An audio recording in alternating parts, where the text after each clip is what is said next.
Assalamualaikum warahmatullahi wabarakatuh. Perkenalkan, saya Kiki Mukia Yuliawati.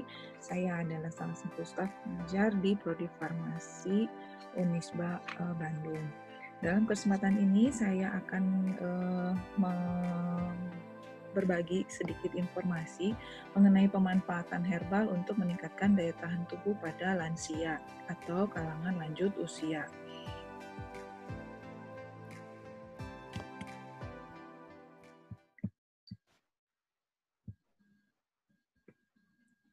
Nah, sebelumnya kita tetapkan dulu definisi siapakah yang termasuk kategori lansia tersebut.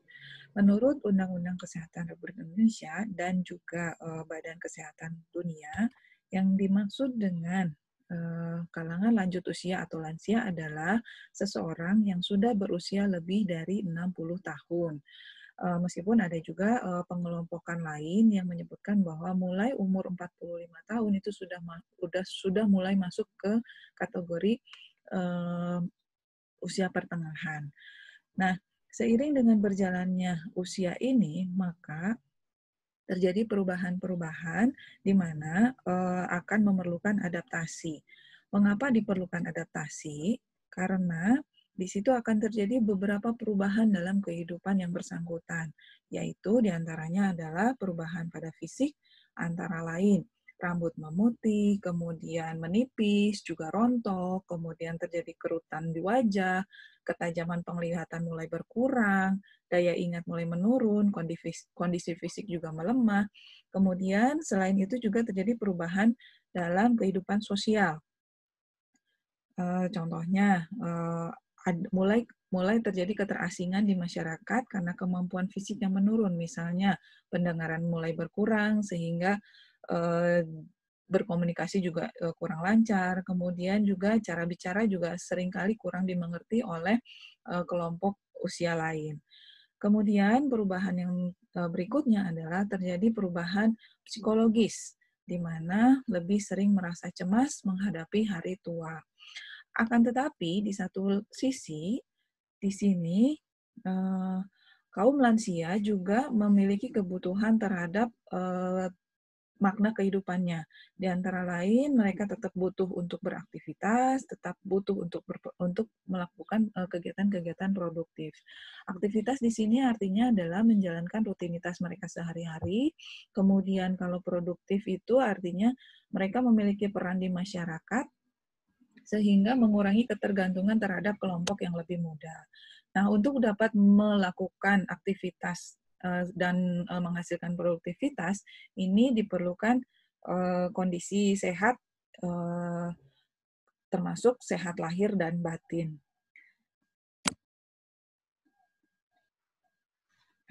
Untuk dapat meningkatkan kesehatan lansia, di sini saya kutip dari laman BKKBN. Di sini ada beberapa tips untuk meningkatkan kesehatan lansia. Di antaranya adalah lansia ini harus tetap aktif dalam artian memiliki aktivitas fisik seperti olahraga, kemudian berjemur di pagi hari, kemudian aktif kegiatan seperti berkebun atau membuat kerajinan. Olahraga yang dimaksud di sini memang termasuk ke dalam kategori olahraga yang ringan. Kemudian makan makanan yang sehat. Dengan memiliki pola makan yang sehat di sini artinya memiliki nutrisi yang seimbang. Nutrisi yang seimbang, kadar gizi dan kandungannya, kemudian juga dicukupi dengan mengkonsumsi vitamin seperti vitamin C, vitamin E, dan zinc, serta multivitamin. Selain itu juga diperlukan istirahat yang cukup. Dengan pola durasi tidur 7-8 jam sehari, kemudian ketika hendak tidur, ini hendaknya mengurangi banyak air minumnya dikurangi, kemudian karena ini akan berpengaruh ketika malam hari dia akan sering terbangun ke kamar mandi sehingga mengganggu waktu tidurnya. Kemudian selain itu, lansia juga diharapkan rutin untuk memeriksakan kesehatan dan minum obatnya secara teratur. Nah, Akan tetapi, dalam kondisi pandemi COVID-19 ini, diberlakukan kondisi new normal, di mana new normal ini kita diharapkan bisa hidup berdampingan bersama virus. Nah, karena hidup berdampingan bersama virus, maka di sini akan terjadi beberapa perubahan perilaku yang baru. Antara lain, lebih digalakannya PHBS atau pola hidup bersih dan sehat, kemudian dianjurkan memakai masker, kemudian harus menjaga jarak antara satu individu dengan individu yang lain. Nah, bagaimana hal ini dapat diterapkan pada kalangan lanjut usia? Kementerian Kesehatan Republik Indonesia di sini sudah memberikan panduan bagaimana agar kaum lansia dapat terhindar dari penyakit COVID-19 ini. Karena lansia ini adalah salah satu kalangan atau kelompok yang paling beresiko terjadi kematian akibat COVID-19. Nah, untuk memberikan informasi kepada lansia, maka di sini diperlukan peran dari pendamping atau pengasuh atau keluarga untuk memberikan informasi-informasi terkait dengan kondisi pandemi ini. Misalnya, nih salah satunya adalah tetap berada di rumah atau di panti redanya, kemudian atau di lingkungan tempat tinggalnya, akan tetapi tetap melakukan kegiatan rutin seperti aktivitas sehari-hari di rumah, beres-beres gitu ya.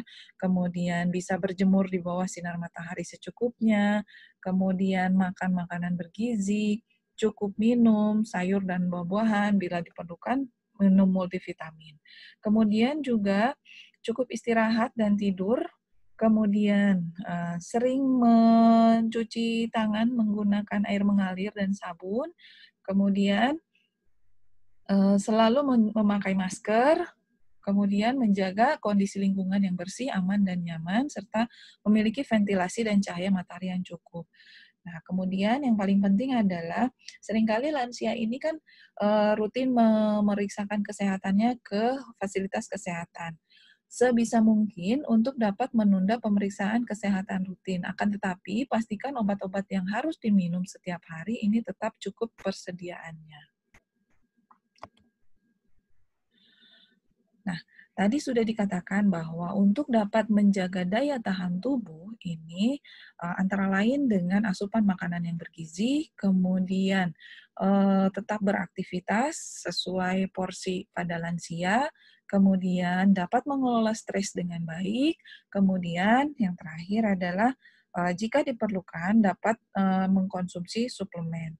Suplemen ini bisa berupa suplemen sintetis seperti tadi vitamin C, vitamin C, vitamin E, atau juga suplemen berupa herbal. Nah, penggunaan herbal ini tentu saja sudah dilakukan sejak zaman nenek moyang kita, dan saya yakin mungkin kaum lansia justru mungkin lebih hafal penggunaan obat herbal ini, akan tetapi di sini yang akan saya bahas adalah lebih kepada herbal tanaman obat yang berkaitan dengan peningkatan sistem imunitas atau sistem daya tahan tubuh dalam rangka menghadapi pandemi COVID-19 ini. Nah, bagaimana pemanfaatan herbal dalam meningkatkan daya tahan tubuh? Ini dapat kita lihat seperti ini. Kita awali dengan jenis-jenis obat bahan alam Indonesia yang beredar di masyarakat. Menurut keputusan Kepala Badan POM tahun 2004, di sini terdapat 3 kelompok obat bahan alam Indonesia. Yang pertama, yang saya sudah yakin sekali bahwa ini kelompok ini sudah sangat dikenal, yaitu kelompok jamu. Jamu ini merupakan bahan atau ramuan bahan yang secara turun-temurun telah digunakan untuk pengobatan berdasarkan pengalaman. Kemudian, kelompok yang kedua adalah obat herbal terstandar. Obat herbal terstandar ini sediaan obat bahan alam yang keamanan dan khasiatnya telah terbukti dengan uji praklinis pada hewan coba dan bahan bakunya telah distandarisasi. Kemudian kelompok yang ketiga adalah fitofarmaka. Fitofarmaka ini adalah sediaan obat bahan alam yang telah dibuktikan keamanan dan khasiatnya secara ilmiah melalui uji klinis, meliputi uji praklinis, uji klinis, dan bahan baku serta produk jadinya telah distandarisasi. Apa bedanya uji praklinis dan uji klinis? Kalau uji praklinis dilakukan pada hewan coba, sementara uji klinis di sini dilakukan pada pasien manusia. Jadi sudah diuji cobakan pada manusia. Nah, untuk dapat mendapatkan produk obat bahan alam dengan legal, ini bisa kita peroleh di sini. Nah, untuk dapat mendapatkan produk obat tradisional secara legal, di sini kita bisa mencarinya di apotek atau toko obat berizin, atau mungkin online, secara online melalui situs resmi yang memasarkan produk tersebut. Mengapa diperlukan? Mengapa kita mencari obat tradisional tersebut di ketiga tempat tersebut? Di sini untuk memastikan bahwa produk yang kita dapatkan ini memiliki nomor izin edar. Sepenting apa nomor izin edar ini? Nomor izin edar ini memastikan bahwa produk tersebut sudah terdaftar di Badan POM dan sudah melalui penilaian terstruktur, menyeluruh, mengenai keamanan produk. Nah, ketika kita mendapatkan obat tradisional, baik itu di apotek, di toko obat berizin, ataupun di situs resmi yang menjual belikan secara online, yang harus kita perhatikan adalah cek kemasan produk. Dari sini kita bisa memperoleh informasi mengenai indikasi atau tujuan pemakaian obat ini untuk apa, diperuntukkan untuk pengobatan apa. Kemudian bagaimana aturan pakainya. Kemudian peringatan-peringatan yang mungkin tertulis di dalam pemakaian obat tersebut. Kemudian kontraindikasi. Kontraindikasi ini menunjukkan obat ini dilarang digunakan untuk penderita atau kondisi tertentu. Kemudian selain itu, dalam kemasan juga ketika kita mendapatkan obat tradisional ini, kita juga harus mencek dulu, memeriksa dulu bagaimana kemasan produk, apakah dalam kondisi baik atau tidak. Kemudian informasi yang ada di dalam labelnya silakan dibaca secara menyeluruh. Kalau misalnya ibu atau bapak kurang bisa melihat informasinya, mungkin bisa bertanya pada anggota keluarga. Kemudian tadi mencek apakah produk tersebut memiliki izin edar, dan juga yang terakhir adalah memeriksa kadaluarsa produk. Jadi jangan sampai Bapak Ibu membeli produk yang sudah kadaluarsa, yang tidak dapat digunakan. Nah, selain menggunakan obat tradisional yang sudah jadi, yang ada di pasaran, obat herbal juga dapat kita buat atau kita racik di rumah dengan memperhatikan hal-hal sebagai berikut.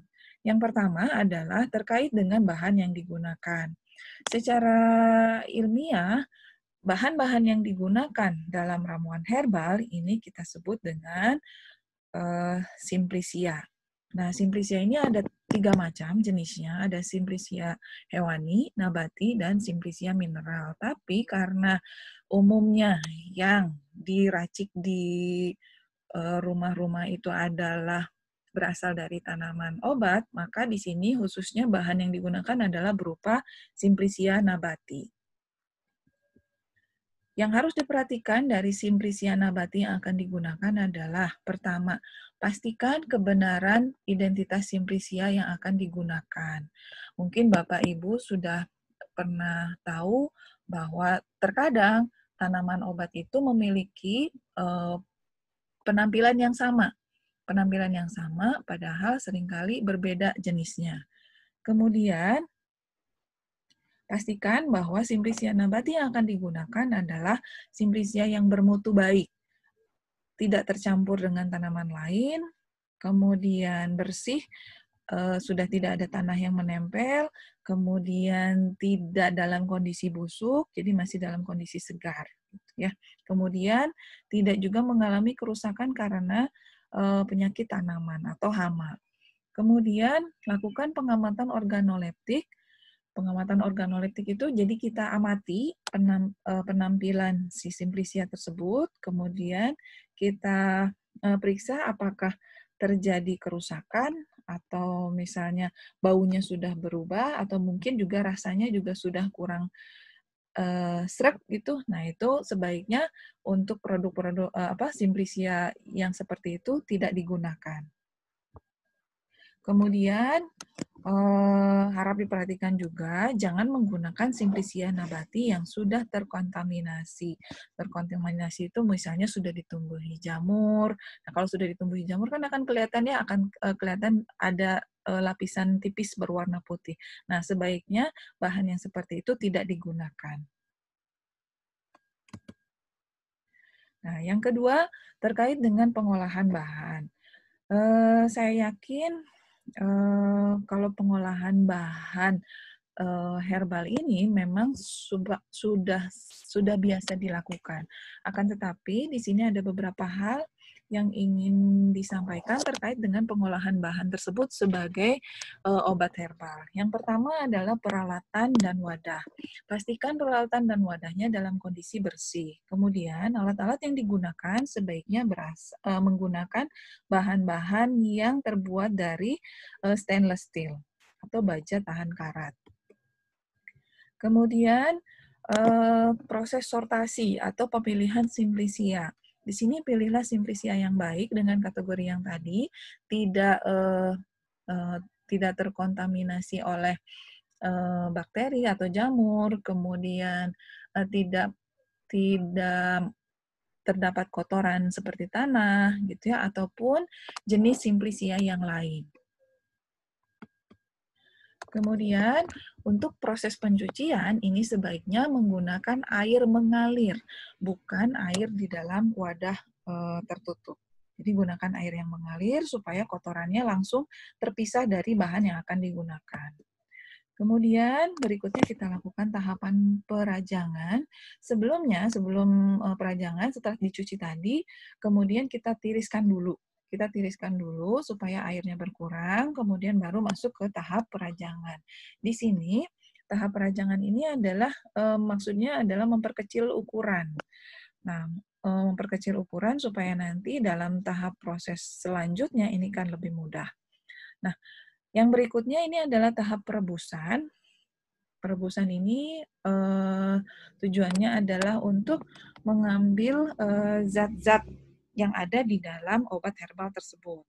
Nah, lamanya perebusan ini biasanya tergantung dari kondisi bahannya.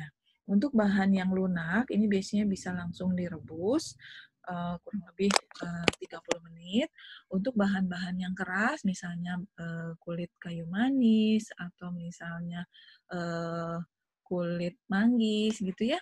Nah, itu bisa dilakukan perendaman terlebih dahulu. Direndam terlebih dahulu supaya bahannya terbasahi oleh air. Nah, setelah direbus, biasanya sebelum dikonsumsi itu disaring terlebih dahulu supaya bahan-bahan yang yang ukurannya besar itu bisa terpisahkan.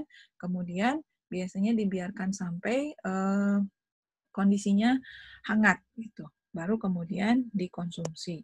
Nah, untuk proses penyimpanan, untuk kondisi penyimpanan ini karena biasanya obat herbal ini tidak menggunakan pengawet, jadi biasanya langsung dikonsumsi. Kalaupun misalnya disimpan, terlebih dahulu simpan dalam wadah tertutup rapat. Nah, Untuk dapat mengkonsumsi obat herbal, harap diperhatikan dulu hal-hal seperti berikut, yaitu potensi terjadinya resiko alergi pada setiap individu, yang tentunya resiko ini akan berbeda antara individu yang satu dengan individu yang lainnya. Kemudian, perhatikan kelompok yang memiliki resiko untuk terjadinya alergi tersebut. Biasanya kelompok yang beresiko ini adalah anak-anak yang masih di bawah 2 tahun, kemudian kelompok lansia juga termasuk kelompok yang beresiko. Jadi, eh, ketika kita mendengar Ibu A ini cocok menggunakan herbal, eh, menggunakan satu herbal, ini belum tentu ibu yang lain juga akan cocok dengan penggunaan herbal tersebut. Karena tadi tergantung dari reaksi pada tubuh masing-masing. Kemudian, perhatikan juga takaran dan kombinasinya. Tidak berlebihan, dan kemudian kombinasi obat herbal yang digunakan itu sebaiknya tidak terlalu banyak. Cukup antara 3 sampai 5 jenis tanaman saja. Atau akan lebih baik kalau mungkin penggunaannya dalam bentuk tunggal. Kemudian, untuk dapat mengkonsumsi obat herbal ini, sebaiknya dikonsultasikan dulu dengan dokter dan tenaga kesehatan yang lain, terutama pada kondisi lansia ini kan biasanya sudah memiliki penyakit bawaan tertentu. Nah, ini sebaiknya dikonsultasikan dulu dengan dokter terkait dengan penggunaan obat herbal yang akan digunakan. Kemudian, untuk pemakaian jangka panjang ini tentu harus diperhatikan juga ya, dalam artian kalau digunakan terus-menerus ini tentu akan menimbulkan kerusakan atau berpotensi menimbulkan kerusakan pada organ tubuh. Makanya tadi sebaiknya dikonsultasikan dulu dengan tenaga kesehatan untuk pemakaian obat herbal ini. Nah, berikutnya ini akan saya paparkan mengenai bahan-bahan herbal yang berpotensi untuk meningkatkan daya tahan tubuh. Yang pertama adalah sambiloto. Nah, sambiloto ini memiliki khasiat untuk sebagai imunomodulator atau dapat meningkatkan daya tahan tubuh, kemudian juga sebagai antiinflamasi. Antiinflamasi dan proses peningkatan daya tahan tubuh ini satu sama lain saling berhubungan. Kemudian juga herba sambiloto ini memiliki khasiat sebagai antioksidan dan antivirus. Kemudian yang sudah dilakukan pengujian klinik, terdapat data pengujian klinik ini bahwa sambiloto ini dapat mengurangi gejala infeksi saluran pernafasan bagian atas. Nah, infeksi saluran pernafasan bagian atas ini tentu saja salah satu kondisi yang berkaitan dengan infeksi yang diakibatkan oleh COVID-19 ini. Untuk bagian yang digunakan adalah berupa herba. Herba itu adalah seluruh bagian tanaman. Seluruh bagian tanaman mulai dari akar, batang, daun, sampai ke pucuk, bagian pucuknya. Berapa banyak yang digunakan? Ini di sini untuk herba kering, itu bisa 3-9 gram, sementara untuk herba basah, artinya tanaman segar, ini kurang lebih 25-75 gram sebagai dosis tunggal, artinya sekali pakai. Yang berikutnya adalah meniran. Meniran di sini khasiatnya ini sudah juga dilakukan uji klinis atau terhadap pasien manusia. Di sini dilakukan uji klinis sebagai terapi adjuvan pada pasien tuberkulosis. Kemudian selain itu, khasiat yang lainnya adalah meniran ini memiliki khasiat sebagai antivirus dan juga antioksidan, serta antiinflamasi yang satu sama lain berkaitan dengan proses infeksi. Nah, Bagian mana yang digunakan? Untuk meniran juga sama, yang digunakan adalah bagian herbanya, yaitu seluruh bagian tanaman. Ini jumlahnya sebanyak 15-30 gram. Bisa digunakan 2-3 kali sehari. Yang berikutnya, ini saya yakin sudah mengenal bahan ini, yaitu kunyit. Kunyit ini sudah digunakan bertahun-tahun sebelumnya, dari zaman nenek moyang ini ya.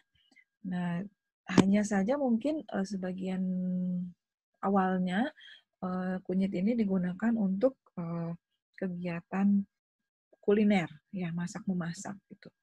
Nah, kemudian diketahui bahwa kunyit ini memiliki khasiat sebagai imunomodulator atau dan juga imunostimulan, kemudian juga berperan sebagai antivirus, antiinflamasi, dan juga antioksidan. Bagian yang digunakan, sebagaimana kita ketahui, yang banyak digunakan adalah bagian rimpang, bisa berupa rimpang kering, digunakan sebanyak 3-9 gram per hari, ataupun juga berupa serbuk kering. Serbuk kering, ini jumlah pemakaiannya lebih kecil, yaitu 1,5-3 gram per hari. Yang berikutnya, mungkin ini adalah bahan yang paling favorit juga dalam penggunaan obat bahan alam, yaitu jahe. Jahe ini nama latinnya adalah Zingiber officinale. Nah, jahe ini dikenal karena dia bisa menimbulkan rasa hangat ketika dikonsumsi, kemudian juga wanginya itu enak gitu ya. Jadi seringkali digunakan untuk menghilangkan mual juga, karena wanginya ini bisa melawan rasa mual. Jahe ini biasanya bahan yang digunakan adalah serbuk kering, berkisar 2-4 gram per hari. Untuk khasiatnya, jahe ini bisa digunakan sebagai imunostimulan tadi, meningkatkan daya tahan tubuh, dan juga berperan sebagai antiinflamasi. Yang berikutnya, ini adalah temulawak. Nah, temulawak ini penampakannya mirip dengan kunyit, hanya saja bagian rimpangnya itu ukurannya lebih besar dibandingkan dengan kunyit. Dan seperti terlihat di gambar ini lebih bulat-bulat gitu ya. Nah, kemudian kalau orang Sunda mengenalnya temulawak ini dikenal dengan sebutan koneng gede. Tuh. Jadi seperti koneng atau kunyit dalam bahasa Sunda, tapi ukurannya besar. Jadi disebutnya koneng gede. Untuk temulawak ini sudah diketahui sejak zaman dulu, mungkin dikenal juga lewat produk-produknya yang bisa meningkatkan nafsu makan, memperbaiki nafsu makan. Selain itu juga temulawak memiliki khasiat sebagai imunostimulan dan juga antioksidan, serta juga antiinflamasi. Nah, bahan yang digunakan ini biasanya berupa irisan rimpang segar sebanyak 25 gram per hari. Yang berikutnya ini mungkin di antara obat herbal yang lain ini menjadi favorit ya, menjadi favorit karena bisa dikonsumsi baik langsung ataupun juga diolah menjadi jus minuman yang segar. Nah, di sini jambu biji ini setelah dilakukan uji klinis, ternyata daunnya memiliki aktivitas sebagai imunostimulan dan juga antivirus. Ini uji klinik yang dilakukan oleh WHO. Serta juga memiliki aktivitas sebagai antiinflamasi. Nah, bagian yang digunakan, mungkin kalau awal-awal dulu yang dikenal itu jambu biji itu hanya bisa dimakan buahnya saja. Ya, buahnya bisa dimakan secara langsung, dan yang lebih dikenal sekarang adalah jambu biji merah. Ya, kalau yang putih ya masih ada, tapi mungkin kurang peminat. Kemudian ternyata selain buah yang dapat dikonsumsi, daun ternyata juga memiliki aktivitas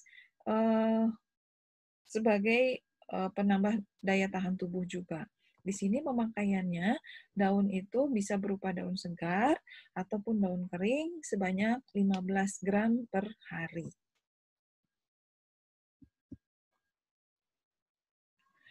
Nah, ini bahan terakhir yang akan saya paparkan di sini adalah kayu secang. Kayu secang mungkin Bapak, Ibu, atau rekan-rekan kalau melihat penampakannya biasanya sudah dalam bentuk serutan seperti ini atau dalam bentuk kayu seperti ini, memang warnanya agak merah gitu ya.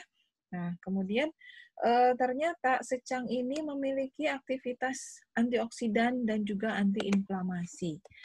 Nah, secang ini kemudian biasanya diolah menjadi dalam bentuk minuman, minuman wedang, wedang secang atau wedang ubuh.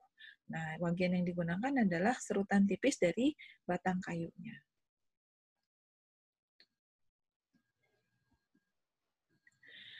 Secara umum, bagaimana cara kita mengolah bahan-bahan yang tadi sudah dipaparkan?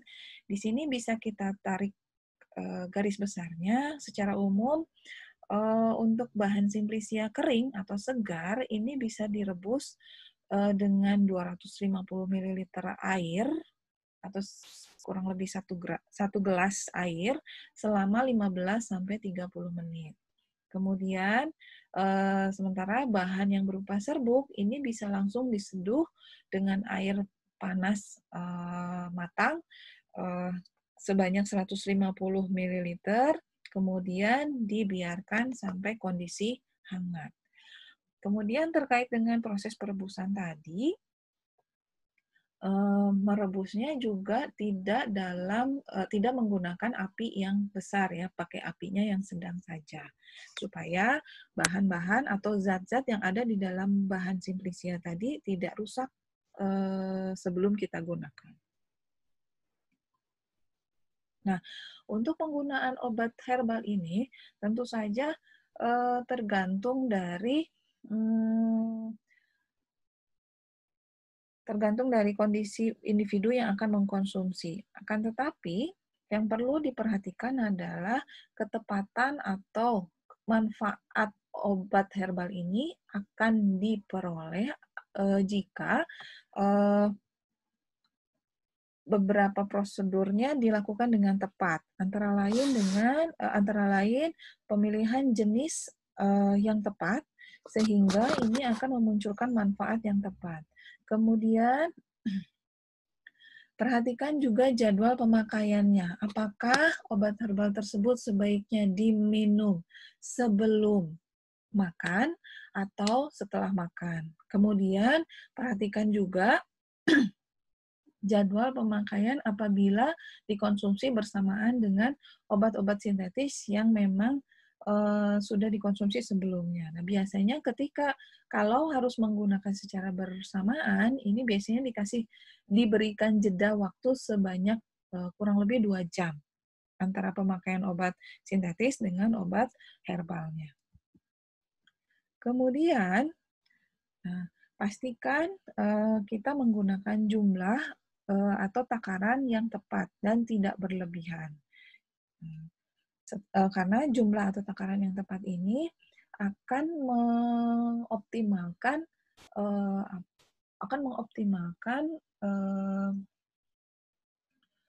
aktivitas yang dimunculkan oleh obat herbal tersebut. Kalau dosisnya kurang, ini maka aktivitasnya akan muncul terlambat gitu ya. Tapi kalau misalnya dosisnya atau jumlahnya terlalu berlebihan, maka ini akan muncul potensi kerusakan terhadap organ yang lain. Jadi jumlah atau takaran yang digunakan ini harus tepat. Kemudian, ini cara pengolahan juga harus diperhatikan. Banyak cara pengolahan obat herbal yang biasa dilakukan di masyarakat. Misalnya digeprek, kemudian diseduh, kemudian direbus, ada yang juga langsung dikonsumsi. Nah, itu mungkin untuk setiap bahan itu akan berbeda cara pengolahannya, karena nanti ini juga sama terkait dengan optimasi pengambilan senyawa-senyawa yang ada di dalam tumbuhan herbal tersebut. Nah, bahan herbal yang manapun yang akan kita konsumsi itu nantinya akan diserahkan kepada kemampuan kita atau kemampuan kita untuk dapat menerima si bahan herbal tersebut. Seperti diketahui bahwa bahan-bahan herbal ini biasanya punya rasa yang kurang dapat diterima oleh lidah kita, gitu ya. Jadi mungkin untuk pemakaian pertama gunakan dalam dosis yang rendah terlebih dahulu. Jadi biarkan tubuh kita memproses untuk menerima, mengadaptasi dulu untuk menerima obat herbal tersebut. Kalau dirasa sudah nyaman, boleh ditambahkan sedikit demi sedikit sampai jumlah takaran yang tepat. Mungkin itu yang dapat saya sampaikan dalam pemaparan ini. Nah, di sini saya tampilkan anggota-anggota pelaksana program pengabdian kepada masyarakat yang dilaksanakan di RW 6, Kelurahan Kalasak, Kecamatan Astana Anyar, Bandung. Terima kasih. Assalamualaikum warahmatullahi wabarakatuh.